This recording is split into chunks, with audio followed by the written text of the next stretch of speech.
সন্ধ্যাবেলায় ছেলে ঘুম থেকে ওঠার পর ভাবলাম কি খেতে দিই আজকে ওকে। তো তার জন্যই ভাবলাম আজকে স্ন্যাকস জাতীয় কিছু করে দেওয়া যাক। যেহেতু ঘরে সলিড চিকেন ছিল তো ১ম এ আমি চিকেনটাকে ভালো করে ধুয়ে পরিষ্কার করে নিয়েছি।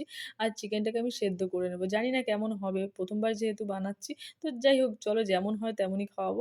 তো ১ম এ চিকেনটাকে সেদ্ধ করে নেওয়ার পর মিক্সচারে দিয়ে একটুখানি ব্লেন্ড করে নিয়েছি এবং তারপর ওর মধ্যে লবণ আর একটুখানি গোলমরিচ গুঁড়ো দিয়েছি। আর কিছুই তেমন দেব না।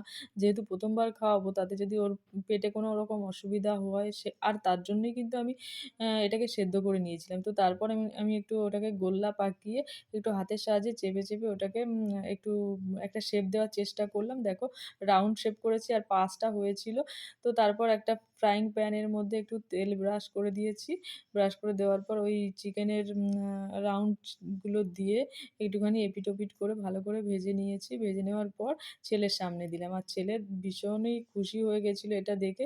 কারণ ওকে মাঝে মধ্যেই আমি ডিম আর আলু দিয়ে একটা স্ন্যাকস জাতীয় খাবার ওকে বানিয়ে দিই। সেটা কিন্তু ও খুশি মতোই খেয়ে নেয়। আমি আজকে ভাবছিলাম চিকেনটা খাবে কিনা, ও হাত দেবে কিনা? কিন্তু আমি রং প্রমাণিত হয়েছি আর ছেলে কিন্তু এটা খুশি মনেই খেয়েছে। কিন্তু খেতে, খেতে মানে আমি একটা জিনিস দেখলাম যেহেতু এটাকে সেদ্ধ করে নিয়েছিলাম সেহেতু দেখছিলাম ছেলে খেতে গেলে না ওর গলার মধ্যে একটু আটকে যাচ্ছিল। যেহেতু মানে এটা শুকনো টাইপের হয়ে গেছে।